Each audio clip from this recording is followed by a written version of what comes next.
ഓം ശ്രീ ഗുരുഭ്യോ നമ. വൃത്തത്തിലെ ശൂന്യത 28/7/2025. വിദ്യാഭ്യാസം പലപ്പോഴും വിദ്യയുമായുള്ള അഭ്യാസമായി മാറുന്നു.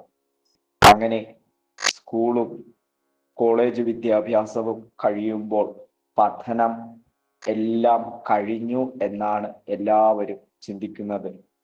അതായത് ഒരു ജോലി കിട്ടുവാനായുള്ള പഠനമായി മാത്രം മാറി. ജീവിതത്തിന്റെ ഉപജീവനത്തിനായി മാത്രം പഠനത്തെ കാണുന്നു. അപ്പോൾ ആ ഉദ്ദേശ്യം നേടുന്നതിനായുള്ള പഠനം നേടിക്കഴിഞ്ഞാൽ ഇനി എന്തിന് പഠിക്കണം എന്ന ചിന്ത സ്വാഭാവികമായും ഉണ്ടാകും. കൂടുതൽ പഠിച്ചിട്ട് ഇനി എന്ത് കാര്യം നേടാനാണ് എന്നെല്ലാം പറയുന്നത് കേട്ടിട്ടില്ലേ? അപ്പോൾ പഠനത്തെ പറ്റി പൊതുവിലുള്ള ധാരണ എന്താണ് എന്ന് ചിന്തിച്ച് നോക്കൂ. പഠനത്തെ പറ്റി നമുക്ക് ഒന്നും അറിയില്ല.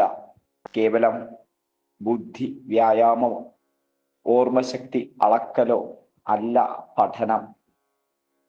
പഠിതാവിനെ അറിയുക എന്നതാണ് പഠനം. അതിന് ജീവിതത്തിന്റെ അവസാന ശ്വാസം വരെ നമുക്ക് സമയമുണ്ട്, അവസരമുണ്ട്, സാധ്യതയുണ്ട്. ആ സാധ്യതകൾ നമ്മൾ ഉപയോഗിച്ചാൽ പഠിതാവിനെ നാം അറിയുന്നു. ഓരോ നിമിഷവും അറിഞ്ഞുകൊണ്ടിരിക്കുന്നു. ഒരു ഉദാഹരണം പറഞ്ഞാൽ, ഒരു മെഴുകുതിരി കത്തിക്കൊണ്ടിരിക്കുന്നു എന്ന് ചിന്തിക്കുക. കത്തിയ മെഴുകുതിരി അത് ഉരുകിക്കൊണ്ടിരിക്കുന്നു. അതുറപ്പിക്കുവാനാണ് ഇടയ്ക്കിടയ്ക്ക് അത് നോക്കി സ്ഥിരീകരിക്കുന്നത്. അതായത് മെഴുകുതിരിയുടെ ഉരുകൽ ഒരാൾ പോലും പൂർണ്ണമായി നോക്കിക്കണ്ടിട്ടുണ്ടാവില്ല. എന്നാൽ മെഴുകുതിരി ഉരുകും എന്ന അറിവ് കൊണ്ട് മാത്രം അതിനെ കാണുന്നു. ഇത് പറഞ്ഞു വന്നതിൻ്റെ അർത്ഥം നാം ഒന്നും നിരീക്ഷിച്ചിട്ടില്ല എന്നതാണ്. ഒരു മെഴുകുതിരി ഉരുകിത്തീരുന്നത് കണ്ടു നോക്കൂ, ശ്രദ്ധിക്കുക. ക്ഷമയോടെ കണ്ടു നോക്കൂ എന്നല്ല പറഞ്ഞത്. കാരണം അത് മനസ്സുമായുള്ള മൽപ്പിടുത്തമായി മാത്രം അവസാനിക്കും. മെഴുകുതിരിയുടെ ഉരുകൽ നിരീക്ഷിച്ചാൽ പുതിയൊരു കാഴ്ച നാം കാണുന്നു. പുതിയ ഒരു അറിവ് നാം നേടുന്നു. അതിൽ നിന്നും എന്ത് പുതിയ അറിവ് നേടാനിരിക്കുന്നു എന്ന മനസ്സിന്റെ ചോദ്യത്തിന് ഉത്തരം കൊടുക്കാൻ പോകരുത്. നിങ്ങൾ നിരീക്ഷിക്കുവാൻ പഠിക്കുന്നു, ഉരുകൽ കണ്ടറിയുന്നു. ഇതിന് ശ്രമിക്കുമ്പോൾ ചെറിയ മെഴുകുതിരി തിരഞ്ഞെടുക്കുന്നതും ഉള്ള മെഴുകുതിരി മുറിച്ച് ഉപയോഗിക്കാൻ ശ്രമിക്കുന്നതും നാം മനസ്സ് പറയുന്നത് അനുസരിക്കുന്നത് കൊണ്ടാണ് എന്നറിയുക. നിരീക്ഷകനെ അറിയാൻ നാം നിരീക്ഷണം എന്താണെന്നറിയണം. നിരീക്ഷകനെ അറിയുന്നതിന് മുമ്പ് നിരീക്ഷണം എന്താണെന്ന് അറിഞ്ഞേ തീരൂ. അരുണോദയം കഴിഞ്ഞിട്ടല്ലേ സൂര്യോദയം ഉണ്ടാകുന്നത്? അതായത് സൂര്യപ്രകാശം വന്നതിന് ശേഷമല്ലേ നാം സൂര്യനെ കാണുന്നത്? അപ്രകാരം നിരീക്ഷണത്തെ നാം അറിയണം. അപ്പോൾ മാത്രമേ നിരീക്ഷകനെ അറിയൂ. ഈ തലത്തിൽ ആണോ പഠനം? എന്താണ് എന്നതിൻ്റെ ഉത്തരം നാം മനസ്സിൽ നിർവചിച്ചു വച്ചിരിക്കുന്നത്. നമ്മുടെ സമൂഹം പഠനത്തെ നിർവചിച്ചു വച്ചിരിക്കുന്നത് ജീവിതാന്ത്യം വരെ പഠനം അനിവാര്യം. അതിനായി നിരീക്ഷണം എന്തെന്ന് അറിയണം, നിരീക്ഷകനെ അറിയണം, അതുവഴി പഠനത്തെ അറിയണം. പഠിതാവിനെ അറിയുക എന്നത് തന്നെയാണ് പഠനം. ഹരി ഓം. പഠനം എന്ന് പറയുന്നത് പഠിതാവിനെ അറിയുന്ന ആ പഠനം, അതിൻ്റെ സൂക്ഷ്മ വശം ആണ് പ്രതിപാദിക്കുന്നത് ഇവിടെ. അതിൻ്റെ തുടക്കത്തിൽ കുറിച്ചിപ്പെട്ട നമ്മുടെ ആ ജ്ഞാനസമ്പാദ്യത്തിന്റെ ആ പ്രോസസ്സിലെ ഒരു കുറവ് ചൂണ്ടിക്കാണിക്കുന്നുണ്ട്. വിദ്യാഭ്യാസം എന്ന് പറയുമ്പം ജ്ഞാനം, ആത്മജ്ഞാനവും ഭൗതിക വശത്തുള്ള ജ്ഞാനവും, അത് രണ്ടും ഭൗതിക ശാസ്ത്രജ്ഞാനവും ആധ്യാത്മിക ജ്ഞാനവും ഇത് രണ്ടും ഡീൽ ചെയ്യേണ്ട സെക്ഷനാണ്. പക്ഷെ ഇപ്പോഴത്തെ നമ്മുടെ ഈ വിദ്യാഭ്യാസം ഈ വകുപ്പിൽ അവര് അത്രയും ഇമ്പോർട്ടൻസ് ആത്മീയതയ്ക്ക് കാണത്തില്ല സിലബസിൽ. പക്ഷെ ഉണ്ട് ചില സ്കൂൾസിലൊക്കെ, കേന്ദ്രീയ വിദ്യാലയം, നമ്മുടെ ചിന്മാനന്ദ സ്കൂൾസിലൊക്കെ ഗീത പഠനമുണ്ട്, പിന്നെ മെഡിറ്റേഷനും പ്രോത്സാഹിപ്പിക്കുന്നുണ്ട്. എങ്കിലും അതൊരു ബേസിക് ആയിട്ടുള്ള ഒരു ലെവലിലാണ്. അപ്പോ ഈ സ്കൂൾ ലെവലിലെയും കോളേജ് ലെവലിലെ ഈ ഭൗതിക ജ്ഞാനം സമ്പാദ്യത്തിൽ ഒതുങ്ങുന്നതാണ്. ആത്മജ്ഞാനം സമ്പാദിക്കുന്ന ആ പ്രോസസ്സിൽ കൂടുതൽ പ്രാധാന്യം വിദ്യാഭ്യാസ വകുപ്പ് കൊടുക്കുന്നില്ല എന്നതൊരു സത്യമാണ്. അത് കൊടുക്കുന്നുണ്ട്, പക്ഷെ വേറെ സെക്ഷനാണ് അത്. Yoga centres and meditation centres ആണ്, സ്പിരിച്വൽ ബാക്ക്ഗ്രൗണ്ട് അതുണ്ട്. Sivananda school of meditation of yoga and all that അങ്ങനെ ഉണ്ട്. പക്ഷെ കോളേജ് സ്കൂൾ ലെവലില് ഇങ്ങനെയാണ്, കൂടുതലും ഭൗതിക ശാസ്ത്രമായിരിക്കും കോൺസെൻട്രേറ്റ് ചെയ്യുന്നത്. പിന്നെ അപ്പോ വിദ്യാഭ്യാസ ബിരുദം നേടിയ ശേഷം, അല്ലെങ്കിൽ അങ്ങേയറ്റം ബിരുദാന്തര പഠനത്തിന് ശേഷം പഠിത്തം കഴിഞ്ഞ് എന്ന് ധരിച്ച് ജോലിയിൽ പ്രവേശിക്കുക ആണ് മിക്കവാറും ആളുകൾ ചെയ്യുന്നത്. ഉപജീവന മാർഗം നേടിയ ശേഷം പൊതുവെ ഒരു വ്യാപകമായ ഒരു തെറ്റിദ്ധാരണയാണ് പഠനം ഇനിയും തുടരേണ്ട എന്ന്. ഇവരെ സംബന്ധിച്ച് പഠനം എന്ന് പറയുന്നത് അതാണ് ഗുരുജി പറയുന്നത്, ബുദ്ധി വ്യായാമത്തിനും ഓർമ്മശക്തി അളക്കാനും ആയ ഒരു കാര്യമായിട്ടാണ് കാണുന്നത്. പക്ഷെ നമ്മുടെ ഈ തലത്തിൽ വരുമ്പം, ആധ്യാത്മിക ആ മേഖലയിൽ വരുമ്പം, ഈ പഠനം എന്ന് പറയുന്ന ഒരു കാര്യം നടത്തേണ്ടതാണ്. ആ പഠനം പഠിതാവിനെ അറിയുക എന്നതാണ്. അതാണ് യഥാർത്ഥ പഠനം. അതായത് ഈ അവരങ്ങനെ പറഞ്ഞ ആ കാര്യം, അതായത് അവരങ്ങനെ കരുതിയിരിക്കുന്നത് ബുദ്ധി വ്യായാമം, പിന്നെ വേറെ എന്താണ്, ഓർമ്മശക്തി അത് അളക്കുന്ന ഈ പ്രോസസ് അത് അവിടെ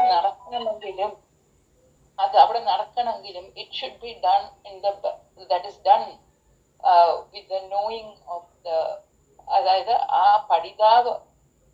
പഠിതാവിന്റെ സഹായത്തോടാണ് അതും നടക്കുന്നത്. അതവര് മറക്കും. അതാണ് അതിനകത്തെ പിറ്റബിൾ സിറ്റുവേഷൻ. അപ്പൊ അതാണ് പറയുന്നത്, ഭൗതികതയിൽ അതിലോട്ടാണ് നമ്മൾ ശ്രദ്ധിക്കുന്നത്. പഠിതാവിനെ അറിയുക എന്നതാണ് യഥാർത്ഥ പഠനം.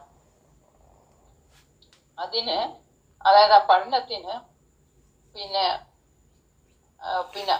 അപരിമിതമായ അവസരമുണ്ട്, സാധ്യത ഉണ്ട്, ജീവിതം അവസാനം വരെ ഉണ്ടാകും. കാരണം അവിടെ ആ പഠിതാവിനെ അറിയണമെങ്കിൽ നമ്മൾ പറഞ്ഞിട്ടുണ്ട് നിരീക്ഷണം ചെയ്യണം എന്ന്. അത് അത്യാവശ്യമാണ്. ആ നിരീക്ഷണം ചെയ്യണമെങ്കിൽ കണ്ണടച്ച് മാത്രമല്ല, കണ്ണ് തുറന്നും ചെയ്യാം. ഇപ്പൊ അടുത്ത പാരഗ്രാഫില് അത് ചെയ്യുന്ന കാര്യം കണ്ണടച്ചല്ല ചെയ്യുന്നത്, അത് മെഴുകുതിരി എരിയുന്നത് അത് കാണണം. അപ്പൊ ഇത് ത്രാട്ടക് പോലെയാണ്. അതുപോലെ ഏത് കാണലും ഏത് കേൾക്കലും ഇതെല്ലാം നമ്മുടെ ഭൗതിക ജീവിതത്തിൽ, ലൗകിക ജീവിതത്തിൽ നടക്കുന്നതാണ്. അപ്പൊ ആ ബാഹ്യ ദൃശ്യങ്ങൾ കാണുന്നതും ത്രാട്ടക് പോലെ, അല്ലെ കാൻഡിൽ ലൈറ്റ് കാണുന്ന പോലെ അതവിടെ നടക്കാം. അപ്പൊ എത്ര അൺലിമിറ്റഡ് അവസരങ്ങളുണ്ട് നമുക്ക് ഇത് ചെയ്യാന്, ഈ പഠനം ചെയ്യാന്. ഈ പഠനത്തിന്റെ അവസാനം നമ്മുടെ ഗുരുജിയുടെ എല്ലാ റൈറ്റിങ്ങിലും അവസാനം പഠിതാവിൽ എത്തുന്ന കാര്യമാണ്. ആ തരത്തിൽ ഉള്ള എത്രയോ അൺലിമിറ്റഡ് സാധ്യതകളുണ്ട്. പിന്നെ ആ ജീവിതം അങ്ങേ അറ്റം വരെ ആ സാധ്യതകൾ എല്ലാം നമ്മൾ അത് നിരീക്ഷിക്കുകയും വേണം. അപ്പൊ അതാണ്. എന്നിട്ട് ആ പഠിതാവിൽ എത്തുന്നത്, അവിടെ എത്തിയാലും അവിടെ നിലനിൽക്കുക, പിന്നെ ഫുൾ അവയർനെസ് അവിടെ നിലനിൽക്കുക എന്നുള്ളതാണ് ഒരു അർത്ഥവത്തായിട്ടുള്ള ഒരു ജീവിതത്തിന്റെ പിന്നെ ഒരു ഉദ്ദേശവും. Live life to the full knowingly എന്നുള്ള രീതിയിൽ ഒരു പിന്നെ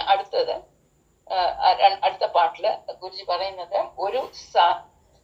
ഒരു സാധ്യത ആണ് ഓരോ നിമിഷവും അറിഞ്ഞുകൊണ്ട് ഇരിക്കുന്നത്.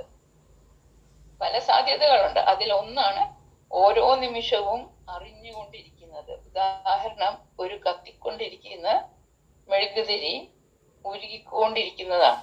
അത് പൂർണ്ണമായി നോക്കി കണ്ടിരിക്കുക. മീനിങ് അത് ക്ഷമയോടെ ഇരിക്കണം എന്നല്ല.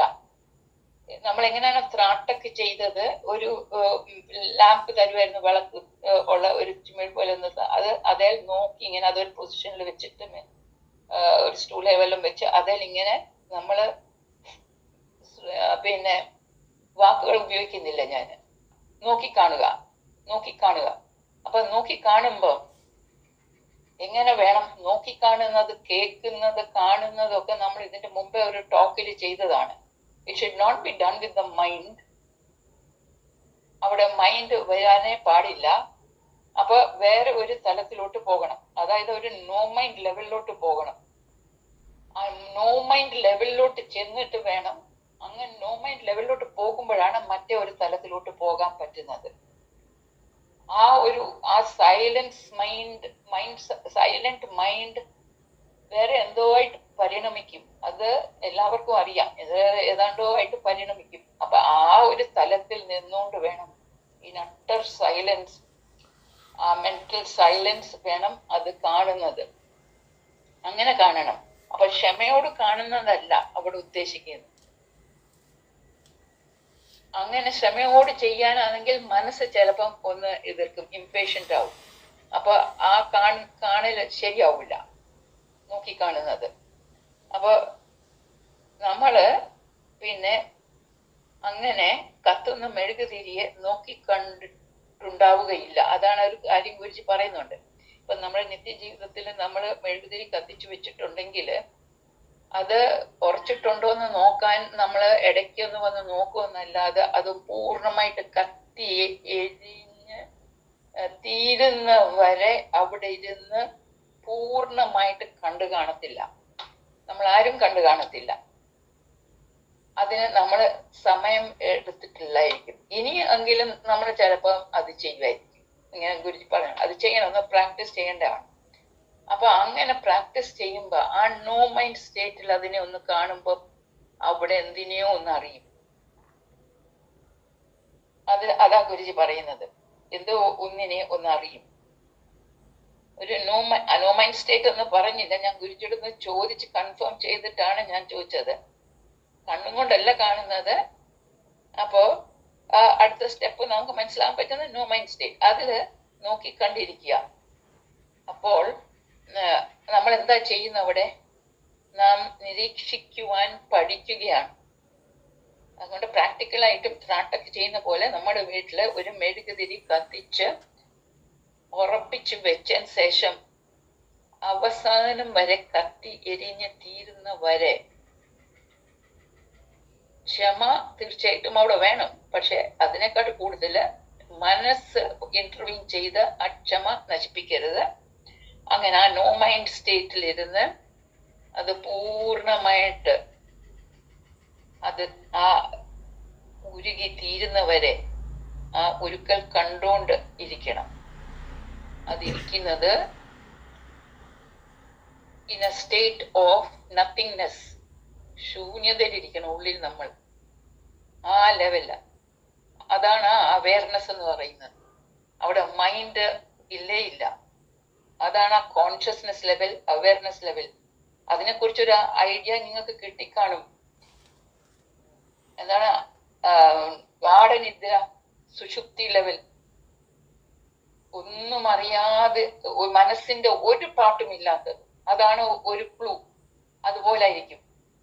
ആ ഒരു തലത്തിൽ നിന്നുകൊണ്ട് ഒന്നും ഒരു വ്യാഖ്യാനോ മനസ്സിന്റെ വ്യാഖ്യാനോ ഇല്ലാതെ വേണം ആ ഉരുക്കൽ പൂർണ്ണമായിട്ട് തീരുന്നത് വരെ മനസ്സിന് ഒരിടം കൊടുക്കാതെ അതൊന്ന് പ്രാക്ടീസ് ചെയ്യേണ്ടതാണ്. അതാണ് യഥാർത്ഥ നിരീക്ഷണം. അത് നമ്മൾ ഒന്ന് കണ്ണ് തുറന്ന് കാണുകയാണ് അത്.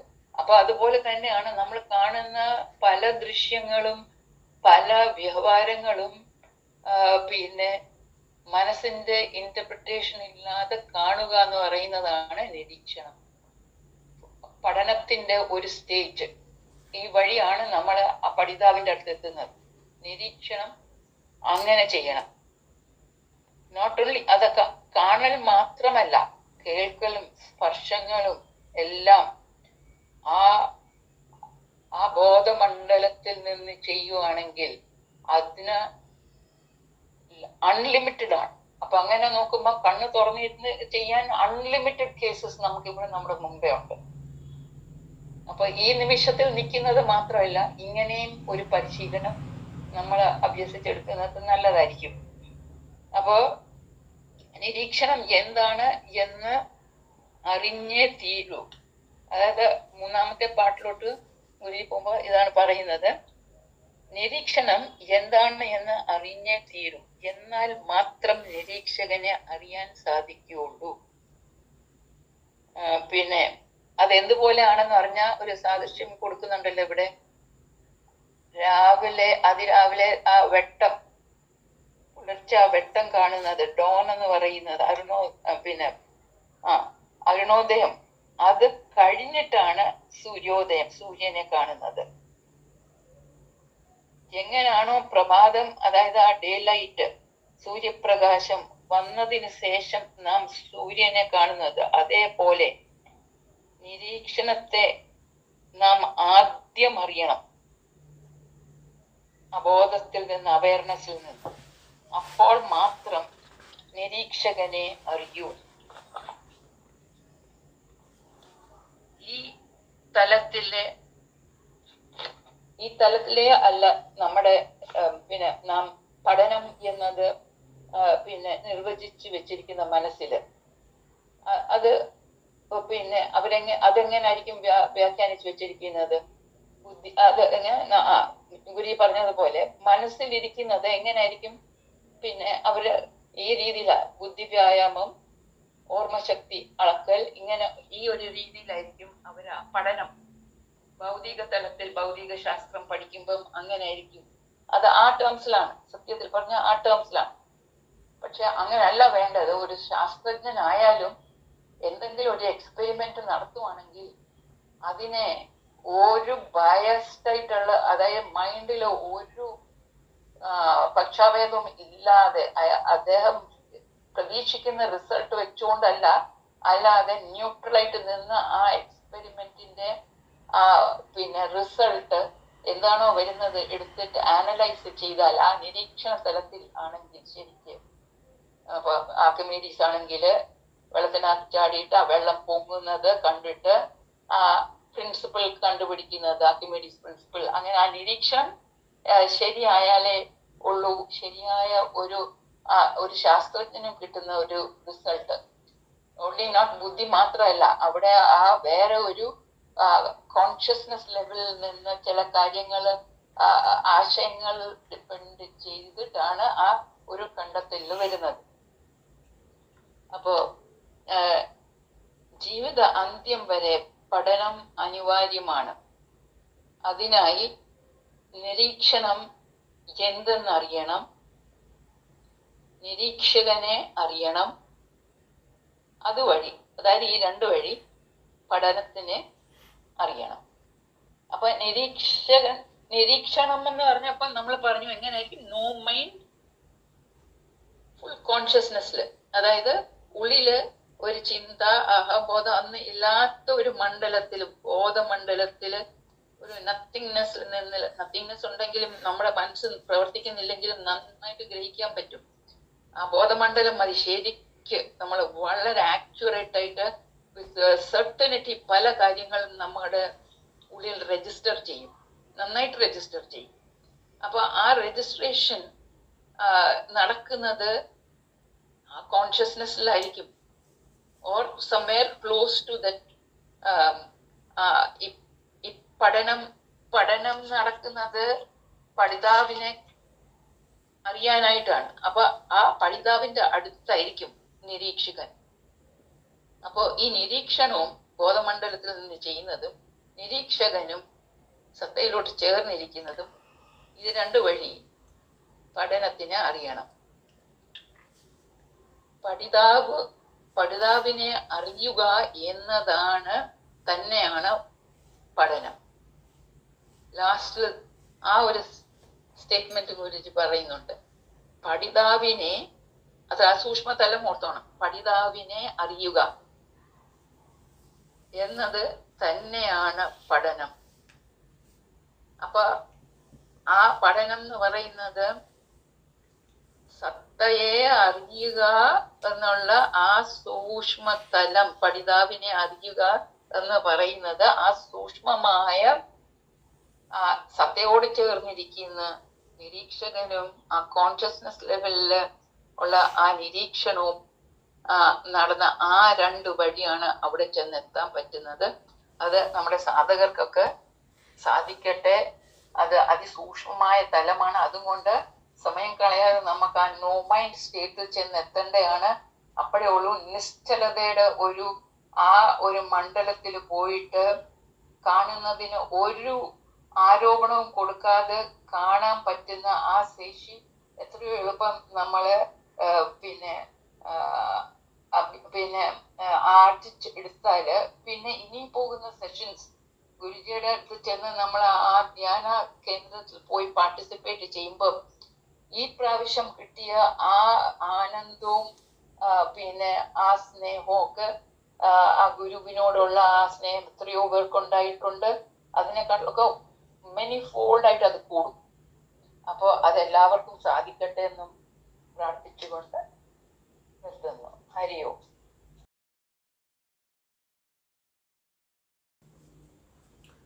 ഹരി ഓം. നമ്മുടെ ഇപ്പോഴത്തെ കാലഘട്ടം, ഈ കാലഘട്ടത്ത് ഭൗതിക വിദ്യാഭ്യാസത്തിന് കൂടുതൽ പ്രാധാന്യം നൽകുന്നുണ്ട്. അപ്പം നമുക്കറിയാം, ഇപ്പം ഈ 14 വയസ്സ് വരെയുള്ള കുട്ടികൾക്ക് ഫ്രീ ആയിട്ടുള്ള കമ്പൽസറി എഡ്യൂക്കേഷൻ നൽകണം എന്നുള്ള ഒരു സിസ്റ്റം ഉണ്ടല്ലോ ഇപ്പോൾ. ഇത് ഇപ്പോഴത്തെ കാലഘട്ടത്തിനനുസരിച്ചുള്ള ഒരു സിസ്റ്റമാണ്. എന്നാൽ ഇതിന് മുന്നേ, കുറേ വർഷങ്ങൾക്ക് മുന്നേ ആയിരുന്നെങ്കിൽ എങ്ങനെയായിരുന്നിരിക്കാം? ഇത്രയും ആൾക്കാർ പഠിക്കാനോ അല്ലെങ്കിൽ ഒരു കോമ്പറ്റീഷൻ മൈൻഡോ അന്നൊന്നും ഉണ്ടാവില്ല. ഇപ്പം കാലഘട്ടം മാറുന്നതനുസരിച്ച് ഭൗതിക രീതിയിൽ നോക്കിക്കഴിഞ്ഞാൽ നിയമങ്ങൾ മാറുന്നു, സിസ്റ്റം മാറുന്നു, പഠിത്തത്തിൻ്റെ രീതി മാറുന്നു, എല്ലാം മാറുകയാണ്. കാരണം വളരെ ഫാസ്റ്റ് മൂവിങ് ആയിട്ട് പോകുന്ന ഒരു ഭൗതിക ലോകമുണ്ട്. എന്തൊക്കെയോ നേടിപ്പിടിക്കാൻ വേണ്ടി, എന്തൊക്കെയോ വെട്ടിപ്പിടിക്കാൻ വേണ്ടിയിട്ട് ഓടുന്ന ഒരു ഓട്ടം. അതിന് സ്യൂട്ടായിട്ടുള്ള പഠന വിഷയങ്ങളും പഠന സമ്പ്രദായങ്ങളും ഇതെല്ലാമാണ് ഓരോ കാലഘട്ടം അനുസരിച്ച് ഫോം ചെയ്തു വരുന്നത്. നമ്മൾ സ്കൂൾ ടൈമിൽ പഠിച്ച കാലഘട്ടമല്ല ഇപ്പോഴത്തെ 2K കിഡ്സ് പഠിക്കുന്നത്. വ്യത്യാസമുണ്ട്, വളരെ വ്യത്യാസമുണ്ട്. അതനുസരിച്ച് അവരുടെ ബ്രെയിൻ കപ്പാസിറ്റി, അവരുടെ ബ്രെയിനിൻ്റെ ആ ഒരു കപ്പാസിറ്റിയും വ്യത്യാസമുണ്ട്. നമ്മൾ കൊച്ചു കുട്ടികളെ തന്നെ നോക്കി അറിയാം, അവർ എന്തൊക്കെ കാര്യങ്ങളാണ് വളരെ പെട്ടെന്ന് ഗ്രാസ്പ് ചെയ്യുന്നത്. അവരുടെ ബ്രെയിൻ അത്രയും ഡെവലപ്പാണ്. കാരണം എന്തുകൊണ്ടാണ്? ഈ കാലഘട്ടത്തിലെ കോമ്പറ്റീറ്റീവ് വേൾഡിൽ അവർക്ക് മനസ്സിലാക്കാൻ, പെട്ടെന്ന് ഗ്രാസ്പ് ചെയ്യാൻ പറ്റുന്ന രീതിയിലാണ് അവരുടെ ബ്രെയിൻ ഡെവലപ്പ് ചെയ്ത് വരുന്നത്. അത് ഓരോ കാലഘട്ടം മാറുന്നതനുസരിച്ച് അതാത് രീതിയിൽ അവർക്ക് ജനിക്കുമ്പം തന്നെ ഈ ഒരു മാറ്റം അവരിൽ പ്രകടമാവും. കാരണം അവർക്ക് നിലനിൽക്കണമെങ്കിൽ ആ മാറ്റം അവരിൽ സംഭവിച്ചാലേ പറ്റൂ. അപ്പോൾ ഇപ്പോഴത്തെ കാലഘട്ടത്തിൽ നോക്കിക്കഴിഞ്ഞാൽ കൂടുതലും ഭൗതികതയിൽ മാത്രമാണ് കോൺസെൻട്രേറ്റ് ചെയ്ത് കുട്ടികളെ പഠിപ്പിച്ചു കൊണ്ടുവരുന്നത്. ചെറിയ ക്ലാസ്സിൽ മുതൽ പണ്ട് നമുക്കൊക്കെ എല്ലാ സബ്ജക്റ്റിൻ്റെ കൂടെ മോറൽ സയൻസ് എന്ന് പറഞ്ഞൊരു സബ്ജക്റ്റ് ഉണ്ടായിരുന്നിരിക്കാം, പലരും അത് പഠിച്ചിട്ടുണ്ടാവാം. എന്നാൽ ഇന്ന് അത് വളരെ ചുരുങ്ങിയ ചില സ്കൂളുകളിൽ മാത്രമേ കാണുള്ളൂ. അത് പഠിച്ചിട്ട് എന്ത് പ്രയോജനം എന്നാണ് ഇപ്പോഴത്തെ ടീച്ചേഴ്സ് പോലും അല്ലെങ്കിൽ പാരൻസ് പോലും ചോദിക്കുന്നത്. ജീവിതത്തിൽ അത് വല്ല പ്രയോജനം ഉണ്ടാകുമോ? ജീവിതത്തിൽ നീ കാശുണ്ടാക്കാൻ അല്ലെങ്കിൽ ജോലി കിട്ടാൻ ഈ മോറൽ സയൻസ് ഉപയോഗമാകുമോ എന്നാണ് ചോദ്യം വരുന്നത്. പാരൻസിൽ നിന്ന് തന്നെ വരും. അപ്പം അത്രയും ഗതികെട്ട രീതിയിലുള്ള ഒരു വിദ്യാഭ്യാസമാണ് ഇന്ന് പോകുന്നത്. മോറൽ വാല്യൂസിനേക്കാളും ഭൗതികപരമായിട്ടുള്ള നേട്ടങ്ങൾക്ക് വേണ്ടിയുള്ള പഠിത്തം, അതിന് വേണ്ടിയിട്ടാണ് ഇപ്പോഴത്തെ എല്ലാ സിസ്റ്റവും. ഇനി ഞാനൊക്കെ പഠിച്ച സമയത്ത് എനിക്കൊന്നും ഒരു ലക്ഷ്യബോധം ഇല്ലാതെയാണ് ഞാൻ പഠിച്ചത്. ജയിക്കാൻ വേണ്ടി മാത്രം പഠിച്ചതാണ്, ബേസ് ഇല്ലാതെ പഠിച്ചതാണ്. അപ്പം ഇപ്പോഴത്തെ കാലഘട്ടത്തെ കുട്ടികൾ എങ്ങനെയാണ് പഠിക്കുന്നത്? അവർക്കൊരു ലക്ഷ്യമുണ്ട്. ഈ ചെറുപ്പത്തിലെ വളർന്നു വരുമ്പോഴേ ഒരു ലക്ഷ്യം അവരുടെ ഉള്ളിലുണ്ട്. അത് ഓട്ടോമാറ്റിക്കായിട്ട് അവരിൽ സംഭവിച്ചതാണ്. നമുക്ക് പോലും ചിലപ്പോൾ ആ ഒരു കാഴ്ചപ്പാട് ഉണ്ടായിട്ടുണ്ടാവില്ല പണ്ട്. എന്നാൽ ഇപ്പോഴത്തെ കുട്ടികൾക്കുണ്ട്. അതനുസരിച്ച് തന്നെയാണ് അവർ മുന്നോട്ട് പോകുന്നത്. ആ ഒരു എയിം വെച്ച് തന്നെയാണ് പോകുന്നത്. ഇപ്പോഴത്തെ കുട്ടികൾക്ക് കൂടുതലും ഭൗതികമായിട്ടുള്ള ചിന്തകളിൽ കൂടി പോകുമ്പോൾ എങ്ങനെ ഏത് ജോലി ലഭിക്കണം, എവിടെ വർക്ക് ചെയ്യണം, എങ്ങനെ കാശുണ്ടാക്കണം, എങ്ങനെ സ്വന്തം ജീവിതം മെച്ചപ്പെടുത്തി സൗഭാഗ്യകരമായിട്ടുള്ള ജീവിതം കൊണ്ടുപോകണം എന്നുള്ള രീതിയിലായിരിക്കും ഭൂരിഭാഗം 95% കുട്ടികളുടെ മനസ്സിലുണ്ടാവുക. മുതിർന്നവരുടെ മനസ്സിലും അത് തന്നെയായിരിക്കും. അപ്പം ഈ ഒരു രീതിയാണ് ഇപ്പോഴത്തെ ഒരു കാലഘട്ടത്തിൽ കോമ്പറ്റീറ്റീവ് ആയിട്ടുള്ള വേൾഡിൽ സ്ഥാനങ്ങൾക്കും അല്ലെങ്കിൽ ആ ഒരു കാര്യങ്ങൾക്ക് മാത്രം കോൺസെൻട്രേറ്റ് ചെയ്ത്. ഇതാണ് ഇപ്പോഴത്തെ പഠനം എന്നുള്ള രീതി. ഇനി ഈ പഠനം ശരിക്കുള്ള ഒരു പഠനം എന്താണ്? നമ്മളെ പഠിക്കുക എന്നുള്ളതാണ്. ഇതാണ് പണ്ടത്തെ ഈ ഗുരുകുല വിദ്യാഭ്യാസത്തിലെല്ലാം ഒരു ബേസ് ആയിട്ട് വെച്ചുകൊണ്ടിരുന്നത്. ഗുരുവിൻ്റെ അടുത്ത് പോയി, ഗുരുവിൻ്റെ വീട്ടിൽ പോയി നിന്ന് താമസിച്ച് പഠിക്കുക എന്നുള്ള ഒരു രീതിയുണ്ട്. അവിടെ എല്ലാം ഉണ്ട്. ശാസ്ത്രങ്ങളെ പഠിപ്പിക്കുന്നുണ്ട്, സ്വന്തം ജീവിതം എങ്ങനെ മെച്ചപ്പെടുത്തണമെന്ന് പഠിപ്പിക്കുന്നുണ്ട്, അവനൊരു ജോലിയെ പ്രവേശിച്ചാൽ എങ്ങനെ ചെയ്യണം, ഏത് രീതിയിൽ ചെയ്യണം, എന്ത് ആദർശത്തിൽ ചെയ്യണം, സത്യത്തിൽ ഉറച്ചു ചെയ്യണം, ധർമ്മത്തിൽ ഉറച്ചു ചെയ്യണം എന്നുള്ള മോറൽ വാല്യൂസ് എല്ലാം പഠിപ്പിച്ചു കൊടുത്തിട്ടാണ് അവനെ സമൂഹത്തിലേക്ക് വിടുന്നത് പണ്ടത്തെ കാലഘട്ടത്തിൽ. ശരിക്കും അത് തന്നെയാണ് യഥാർത്ഥത്തിൽ ഒരു പഠന പദ്ധതി എന്ന് പറയുന്നത്. ഇപ്പം ഇവിടെ നമുക്കൊരു മെഴുതിരിയുടെ ഒരു ഉദാഹരണം കുറിച്ച് പറയുന്നുണ്ട്. പഠനം ഒരു തുടർച്ചയാണെന്നും പറയുന്നുണ്ട്. ഓരോ നിമിഷവും നമ്മൾ പഠിക്കുകയാണ്, തിരിച്ചറിയുകയാണ്. എങ്ങനെ? ഒരു മെഴുകുതിരി കത്തുന്നത് പോലെ. അപ്പം ആ മെഴുകുതിരി നമ്മളാണെന്ന് സങ്കല്പിച്ചാലോ?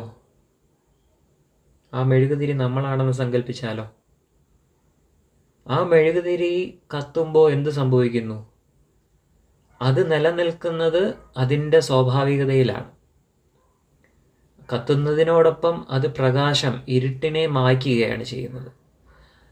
ഇരുട്ടിനെ മായ്ച്ച് അത് പ്രകാശിച്ചുകൊണ്ടേ നിൽക്കുകയാണ്. സ്വാഭാവികതയിൽ അതിൻ്റേതായിട്ടുള്ള സമയമെടുത്ത് അതിങ്ങനെ പതുക്കെ ഉരുകി അതിൻ്റെ കർമ്മം തീരുമ്പോൾ അത് അണയുന്നു.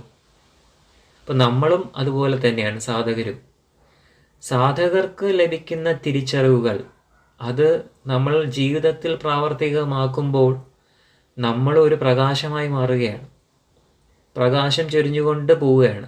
അത് എപ്പോഴും സാധിക്കുകയുള്ളൂ? സ്വാഭാവികതയിൽ നിലനിന്നുകൊണ്ട്, ഒന്നിലും ഒട്ടലില്ലാതെ നിശ്ചലമായിട്ടുള്ള മനസ്സോടുകൂടി, ശാന്തമായിട്ടുള്ള മനസ്സോടുകൂടി സ്വാഭാവികതയിൽ നിൽക്കുമ്പോൾ നമ്മളും ഒരു രീതിയിൽ പ്രകാശം ചൊരിഞ്ഞുകൊണ്ട് തന്നെയാണ് പോകുന്നത്. ആ നിരീക്ഷകൻ ഉണരുമ്പോൾ മാത്രമേ എന്ത് സംഭവിക്കുകയുള്ളൂ? ഇതെല്ലാം സംഭവിക്കുകയുള്ളൂ. പ്രകാശം നമ്മളിൽ നിന്നും, അറിവ് നമ്മളിൽ നിന്നും സമൂഹത്തിലേക്ക് പകരുകയുള്ളൂ. അതിനിടയിൽ ആ നിരീക്ഷകൻ വർക്ക് ചെയ്തുകൊണ്ടിരിക്കുന്നതിനിടയിൽ മനസ്സ് പ്രവർത്തിച്ചാലോ? മെഴുകുതിരി കത്തിത്തീരുന്നതിന് മുന്നേ നമ്മൾ ഊതി അണയ്ക്കും പോലെയായിപ്പോവും. മനസ്സ് പ്രവർത്തിച്ചാൽ നമ്മൾ തന്നെ നമ്മുടെ ജീവിതത്തെ അല്ലെങ്കിൽ നമ്മുടെ ആ പ്രകാശത്തെ കെടുത്തുന്നത് പോലെയാണ് മനസ്സ് പ്രവർത്തിക്കുമ്പോൾ. അപ്പം നിരീക്ഷകൻ നിരീക്ഷിക്കാൻ പറയുമ്പോൾ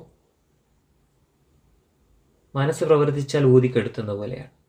ഇനി മെഴുതിരിയെ മുറിച്ചാലോ? പെട്ടെന്ന് കത്തി തീരട്ടെ എന്ന് പറഞ്ഞ് മുറുക്കിയതാവും. അത് നമ്മൾ സാധനയിൽ വെള്ളം ചേർക്കും പോലെയാണ്. സാധന എന്ന് പറയുന്നത് നിരന്തരം ഡെയിലി ഓരോ നിമിഷവും ചെയ്യാനുള്ളതാണ്. അത് ചെയ്ത് മുന്നോട്ട് വരുമ്പോഴേ ആ നിരീക്ഷകനും വരുവുള്ളൂ. അപ്പോൾ സാധനയിൽ വെള്ളം ചേർത്താൽ പെട്ടെന്ന് എന്തോ ചെയ്ത് തീർക്കാൻ വേണ്ടി, ആ മെഴുതിരി പെട്ടെന്ന് കത്തിത്തീരാൻ വേണ്ടി നമ്മൾ മുറിച്ചു വയ്ക്കുന്നത് പോലെയാണത് സാധനയിൽ വെള്ളം ചേർക്കുന്നത്. നിരീക്ഷിക്കാൻ പറയുമ്പോൾ നമ്മൾ മനസ്സ് പ്രവർത്തിച്ചാൽ അത് സ്വയം ഊതിക്കെടുത്തുന്നത് പോലെയും. അപ്പം നമ്മുടെ ലക്ഷ്യം എന്താണ്? ആ മെഴുകുതിരിയെ പോലെ വിളക്കായി പ്രകാശമായിട്ട് മാറുക എന്നുള്ളതാണ്. അതിന് നിരീക്ഷകൻ ഉണർന്നാൽ മാത്രമേ സാധിക്കുകയുള്ളൂ. പ്രകാശമായിട്ട് മാറാൻ നിരീക്ഷകൻ ഉണരണം. സദാ നമ്മളെ നിരീക്ഷിക്കുക എന്നതിൽ നിലനിൽക്കണം. വ്യാഖ്യാനങ്ങളിൽ കൂടിയല്ലാതെ, ഒട്ടലില്ലാതെ നിലനിൽക്കുമ്പോൾ ധ്യാനാത്മക മനസ്സിനെ നിലനിർത്താൻ സാധിക്കും. ആ ധ്യാനാത്മക മനസ്സിനെ നിലനിർത്തിയാൽ മാത്രമേ നിരീക്ഷണവും സംഭവിക്കുകയുള്ളൂ. പ്രയത്നമില്ലാതെ അറിഞ്ഞുകൊണ്ട് നിൽക്കാൻ സാധിച്ചാലേ എന്ത് പറ്റുള്ളൂ, എന്ത് സംഭവിക്കുകയുള്ളൂ? ധ്യാനാത്മക മനസ്സിലെത്തിപ്പെടാനും സാധിക്കുകയുള്ളൂ. നിരന്തരം നമ്മളിലെ പരിണാമങ്ങളെ ശ്രദ്ധിച്ചാലേ പ്രയത്നമില്ലാതെ നിലനിൽക്കാനും സാധിക്കുകയുള്ളൂ. അപ്പം ആ ഒരു പ്രോസസ്സാണ്. ഇതൊരു കണ്ടിന്യൂസ് പഠനം തന്നെയാണ്. ഇങ്ങനെ പഠിച്ചുകൊണ്ടേയിരിക്കുകയാണ്, ഓരോന്നും പഠിച്ചുകൊണ്ടിരിക്കുകയാണ്. പരിണാമങ്ങൾ പഠിക്കുന്നു, പരിണാമങ്ങളിൽ കൂടി നമ്മൾ ധ്യാനാത്മക മനസ്സിലെത്തുന്നു. ആ മനസ്സിൽ പ്രയത്നമില്ലാതെ നിലനിൽക്കുമ്പോഴാണ് ധ്യാനാത്മക മനസ്സിലെത്തുന്നത്. അതിലൂടെ വീണ്ടും പോകുമ്പോൾ നിരീക്ഷണം സംഭവിക്കുന്നു, നിരീക്ഷണത്തിലൂടെ നിരീക്ഷകനിലേക്ക് എത്തുന്നു. അപ്പം ഇതാണ് യഥാർത്ഥത്തിൽ പഠനം എന്നതുകൊണ്ട് ഉദ്ദേശിക്കുന്നത്. ഈ പ്രോസസ്സ് ഇങ്ങനെ കണ്ടിന്യൂസ് ആയിട്ട് ചെയ്ത് പോകുമ്പോൾ നമുക്ക് എന്തായിട്ട് മാറാൻ സാധിക്കും? പ്രകാശമായിട്ട് മാറാൻ സാധിക്കും. അതായത് ആ സത്തയായിട്ട് മാറാൻ സാധിക്കും. അവനവനെ അറിയുക എന്നത് തന്നെയാണ് വിദ്യാഭ്യാസം. ആ ഒരു അറിവ്, ആ ഒരു തിരിച്ചറിവ് നമ്മളിലൂടെ നമ്മുടെ കൂടെ ഉള്ളവരിലും പകർന്നു കൊടുക്കാൻ സാധിക്കുമ്പോൾ സാധകൻ്റെ ജീവിതം സഫലമാവും. എല്ലാ സാധകർക്കും അതുപോലെ ഒരു മെഴുതിരി പോലെ പ്രകാശം ചൊരിഞ്ഞുകൊണ്ട് ആ പ്രകാശത്തിലേക്ക് എത്തിപ്പെടാൻ, ആ സത്തയിലേക്ക് എത്തിപ്പെടാൻ സാധിക്കട്ടെ. ഹരി ഓം.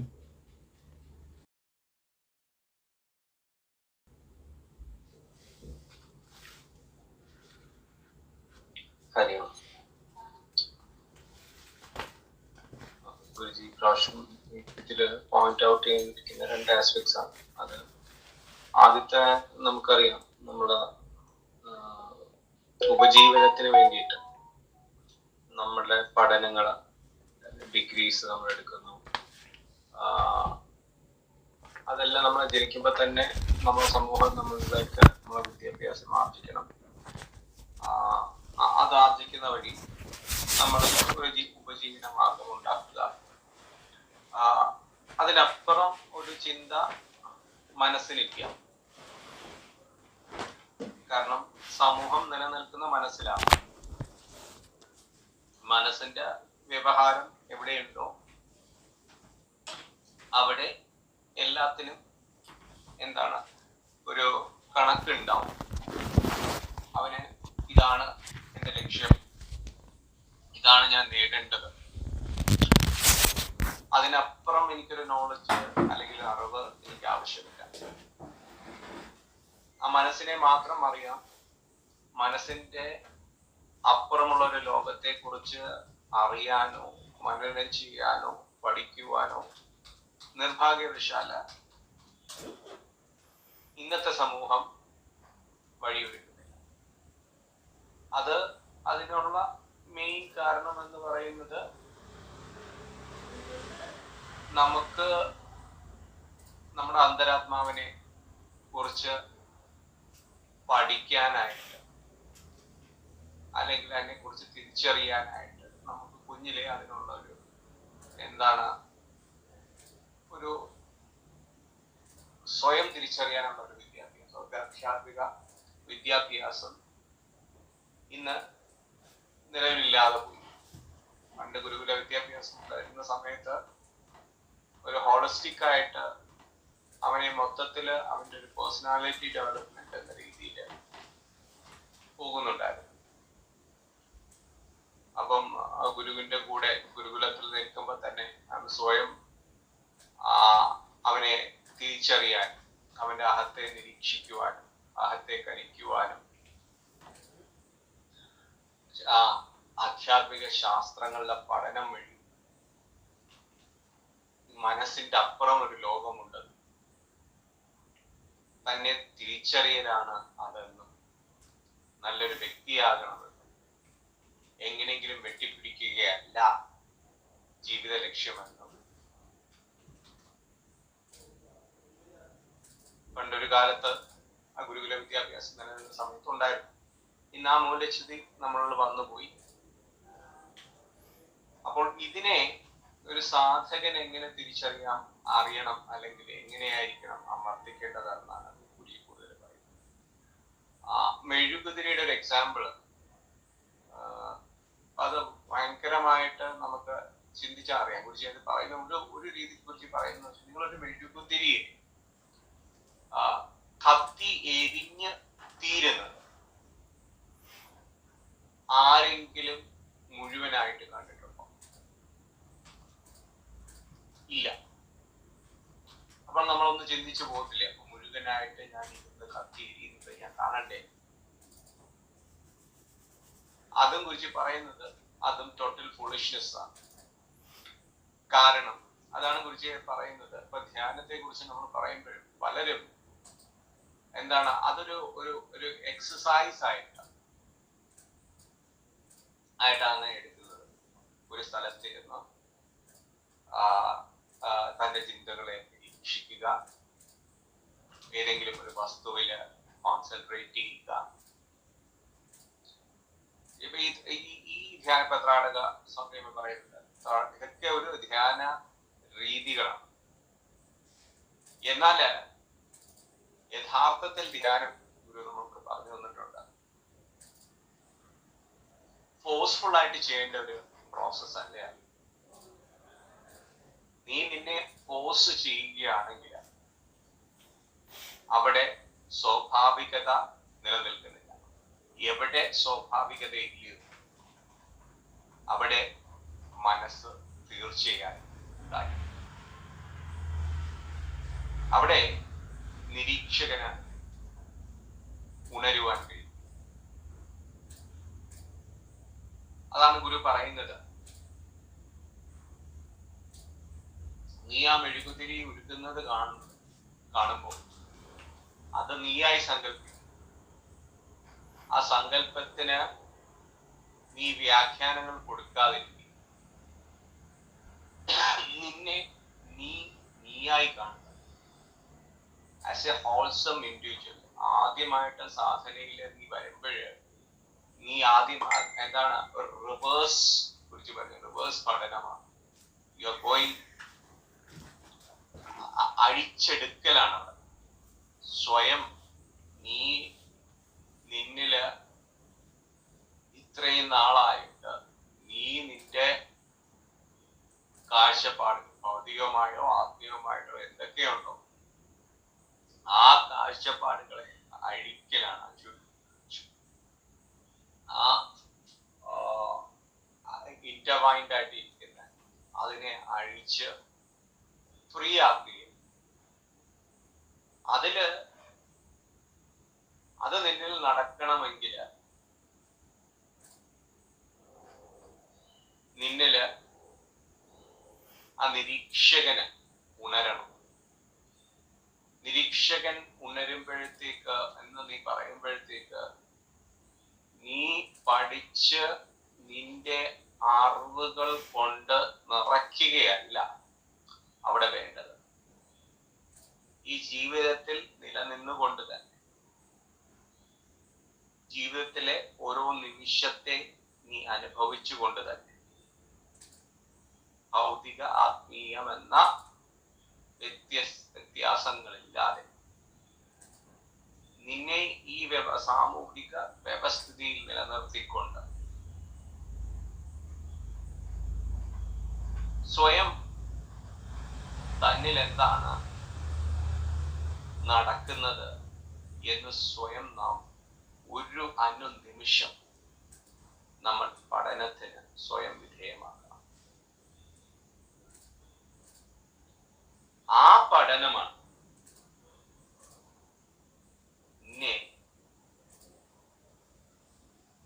നിന്റെ സത്തയിലേക്ക് കൊണ്ടുപോകുന്നത്. കാരണം ആ നിരീക്ഷകന് ഉണരുമ്പോൾ മാത്രമാണ് ആദ്യത്തെ സ്റ്റെപ്പ് ആ നിരീക്ഷണമാണ്. അതാണ് ഗുരുജി പറയുന്നത്, ആദ്യം സൂര്യന്റെ കിരണങ്ങൾ നീ ആദ്യം കാണണം. ആ നിരീക്ഷണം നിന്നിൽ നടക്കുമ്പോൾ മാത്രമാണ്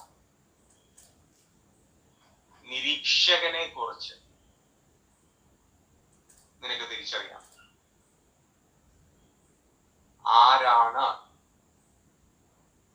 നിരീക്ഷിക്കുന്നത്?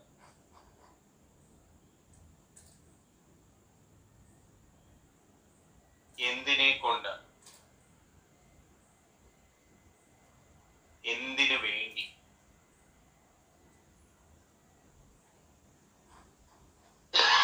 ഇത്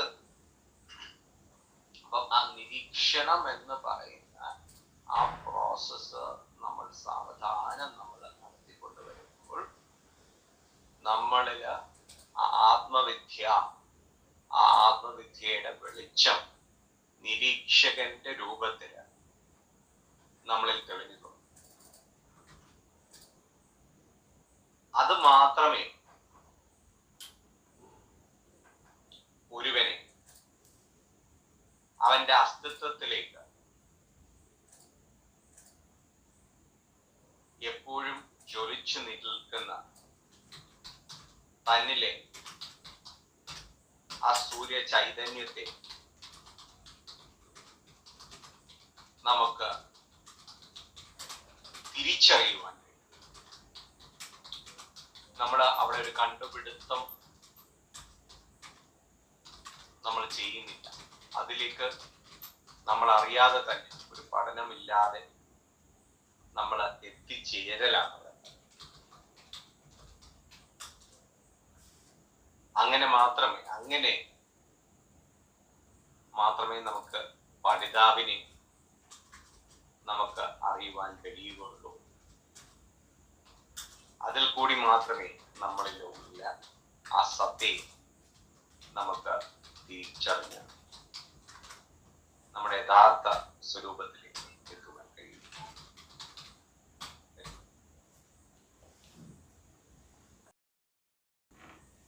ഓം ശ്രീ ഗുരുഭ്യോ നമഃ. ഇന്ന് ഗുരുജി വിദ്യാഭ്യാസത്തെ പറ്റി ദീർഘമായ ഒരു സന്ദേശം നൽകിയിട്ടുണ്ട്. നമ്മള് ഈ സമൂഹത്തില് ചിന്തിക്കുന്ന വിദ്യാഭ്യാസം എന്നുള്ളത് കഴിവിന്റെ ലോകമായിട്ടാണ്, അല്ലെ പദവിയുടെ ലോകം, അല്ലെങ്കിൽ അർഹതയുടെ ലോകം എന്നൊക്കെയാണ് നമ്മൾ വ്യാഖ്യാനിച്ചു വെച്ചിരിക്കുന്നത്. എന്നാൽ അതാണോ? ശരിക്കും അങ്ങനെയല്ല. അറിവെന്ന് പറയുന്നത് ഒരിക്കലും ശേഖരിച്ചു വെച്ച അറിവല്ല നമുക്ക് പ്രയോജനപ്പെടുന്നത്. അറിവ് നേടി മുന്നോട്ട് പോകുമ്പോൾ നമ്മളിൽ കിട്ടുന്ന ആ ഒരു ഉൾക്കാഴ്ചയുണ്ട് അറിവിനെ പറ്റി. അതില്ലാതെ പോകുന്നത് കൊണ്ടാണ് പലരും ആ സിസ്റ്റമാറ്റിക്കായിട്ട് ആ സിസ്റ്റത്തിൽ മാത്രം ആശ്രയിച്ച് നിൽക്കുന്നത്. പഠിച്ചു കഴിഞ്ഞ് ജോലി കഴിഞ്ഞ് ജീവിത ഉപാധി എന്നുള്ള രീതിയിൽ മാറുന്നു. പിന്നെ പഠിക്കാൻ താല്പര്യമില്ല, ഒന്നിനെ പറ്റി അറിയാൻ താല്പര്യമില്ല. അങ്ങനെ പോകുന്നു. കുരുക്ഷേത്ര യുദ്ധം നടക്കുകയാണ്. പാണ്ഡവരും കൗരവരും ഇരു സൈഡുകളിൽ യുദ്ധം ചെയ്തുകൊണ്ടിരിക്കുകയാണ്. ഇന്നത്തെ ദിവസത്തിന്റെ ഒരു പ്രത്യേകത ഉണ്ട്. ഇന്ന് കർണനും അർജുനനും തമ്മിലുള്ള പോരാട്ടമാണ്. അപ്പോൾ ദേവന്മാർ വരെ സന്നിഹിതരായി. അപ്പോൾ അങ്ങോട്ടും എല്ലാവരും ഉത്സുകതയോടെ നോക്കിയിരിക്കുകയാണ്. രണ്ടുപേരും അസ്ത്രവിദ്യയിൽ പ്രാവീണ്യം നേടിയിട്ടുള്ള വ്യക്തികളാണ്. അപ്പോൾ യുദ്ധം ആരംഭിച്ചു. അപ്പോൾ അങ്ങോട്ടും ഇങ്ങോട്ടും അസ്ത്രങ്ങൾ ചെയ്യാൻ തുടങ്ങി. അപ്പോൾ അർജുനന്റെ അസ്ത്രങ്ങള് കർണന്റെ രഥത്തെ ലക്ഷ്യമാക്കി പായുമ്പോൾ കിലോമീറ്ററുകളോളം കർണൻ തെറിച്ചു പോകുന്നുണ്ട്. അപ്പൊ ഇതില് അർജുനന്റെ ഗർവുണ്ടായി. കർണനും തിരിച്ചു വന്ന് അർജുനന്റെ രഥത്തെ ലക്ഷ്യമാക്കി അമ്പുകൾ അയക്കുന്നുണ്ട്. എന്നാൽ ആ അമ്പുകൾ വന്നിട്ട് 2 ഇഞ്ച് 3 ഇഞ്ച് പുറകോട്ട് ആ രഥത്തെ മാറ്റുന്നുള്ളൂ. അപ്പോൾ തേരാളിയായിരിക്കുന്ന കൃഷ്ണൻ കൈയടിക്കും. കിലോമീറ്ററുകളുടെ അപ്പുറം പോകുന്ന രഥത്തെ അർജുനൻ പായിക്കുന്ന സമയത്ത് കൃഷ്ണൻ ഇങ്ങനെ ചെയ്യുന്നില്ല. അതേസമയം 1 ഇഞ്ചോ 2 ഇഞ്ചോ പുറകിലോട്ട് ആ രഥത്തെ പിന്നോട്ട് നീക്കാൻ കഴിയുമ്പോൾ കൃഷ്ണൻ കൈയടിക്കും. കുറേ സമയം ഇതിങ്ങനെ ആവർത്തിച്ച് കഴിഞ്ഞപ്പോൾ അർജുനൻ ചോദിച്ചു, ഭഗവാനെ, ഞാൻ എത്ര കിലോമീറ്ററുകൾ കണക്കാണ് അദ്ദേഹത്തിനെ പായിക്കുന്നത്, അദ്ദേഹത്തെ തെറിപ്പിച്ചു വിടുന്നത്, അദ്ദേഹത്തിന്റെ രഥത്തെ. പക്ഷെ ആ കർണന്റെ അസ്ത്രങ്ങള് 1-2 ഇഞ്ച് മാത്രമല്ലേ പുറകോട്ട് മാറ്റുന്നുള്ളൂ. എന്നിട്ടും അങ്ങ് ആ കർണനെ പ്രോത്സാഹിപ്പിക്കുകയാണോ ചെയ്യുന്നത് ചോദിച്ചു. അപ്പൊ കഴിവിൽ ഞാനല്ലേ മുന്നിൽ നിൽക്കുന്നത് എന്നുള്ള അർത്ഥത്തിൽ ചോദിച്ചു. അപ്പോൾ അർജുനോട് ഭഗവാൻ പറഞ്ഞ ഒരു വാക്കുണ്ട്. നിന്റെ കൊടി എന്താണ്? നിന്റെ കൊടിയുടെ അടയാളം എന്താണ്? ഹനുമാൻ സ്വാമിയാണ്. നിന്റെ തേരാളി ആരാണ്? സാക്ഷാൽ ഭഗവാൻ തന്നെയാണ്. അപ്പോൾ ഇത്രയും സപ്പോർട്ട് ഉള്ളപ്പോൾ കർണന്റെ ഒരു അസ്ത്രം വന്ന് നിന്റെ രഥത്തെ 1 ഇഞ്ച് പുറമോട്ട് മാറ്റിയെങ്കിൽ അവന്റെ ശക്തിയെ നമ്മൾ അംഗീകരിക്കട്ടെ എന്ന് ചോദിച്ചു. അപ്പോൾ അർജുനൻ ഞെട്ടിപ്പോയി. കാര്യം താൻ തന്റെ കഴിവിൽ അഹങ്കരിച്ചിരുന്നു. പക്ഷെ ആ ശരിക്കുള്ള അവയർനെസ് കിട്ടിയ ഒരു വ്യക്തിയെ സംബന്ധിച്ചോളം എങ്ങനെയാണ് പരസ്പരം അംഗീകരിക്കാനും തയ്യാറാവും. അതാണ് ശരിക്കും വേണ്ടത്, അല്ലെ? നമ്മൾ ഗീവ് ആൻഡ് ടേക്ക് എന്നുള്ള രീതിയിലാണ് പോകുന്നത്. പക്ഷെ ഇന്നത്തെ വിദ്യാഭ്യാസം കൊണ്ട് എന്താണ് ഉദ്ദേശിക്കുന്നത്? ഒരു ലക്ഷ്യം സമ്പാദിക്കുക, ലക്ഷ്യത്തിൽ എത്തിച്ചേരുക, അവിടെ വെച്ച് തന്റെ പഠനം അവസാനിപ്പിക്കുക.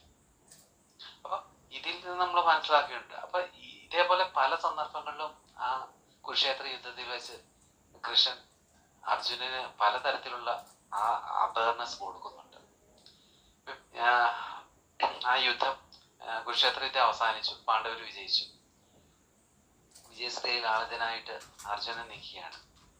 അപ്പോൾ ഭഗവാനോട് പറയുന്നു, ഭഗവാനെ, കഴിഞ്ഞല്ലോ യുദ്ധം, നീ അങ്ങ് ഇറങ്ങിക്കോളൂ, ഞാൻ അങ്ങയുടെ പിന്നാലെ വന്നുകൊള്ളാന്ന് പറഞ്ഞു. അപ്പോൾ കൃഷ്ണൻ പറഞ്ഞു, അത് വേണ്ട, പാർത്ഥൻ ഇറങ്ങിക്കോളൂ, നമ്മളെ പിന്നാലെ വന്നുകൊള്ളാം.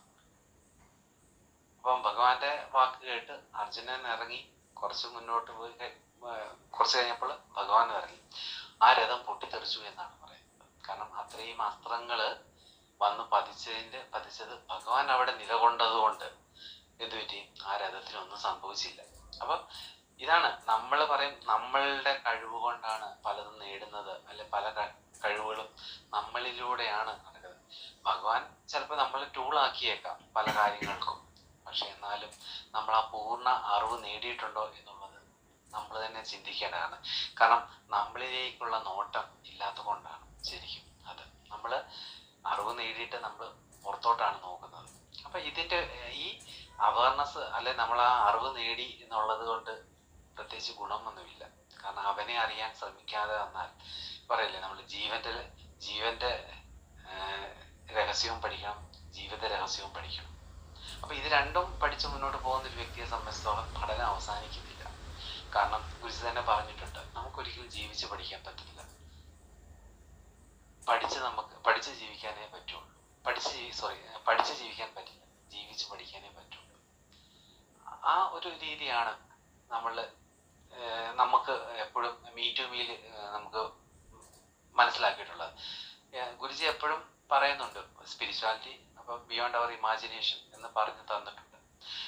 പക്ഷെ ഗുരുജി പഠിപ്പിക്കുന്നത് ശരിക്കും പ്രാക്ടിക്കൽ സ്പിരിച്വാലിറ്റിയാണ്.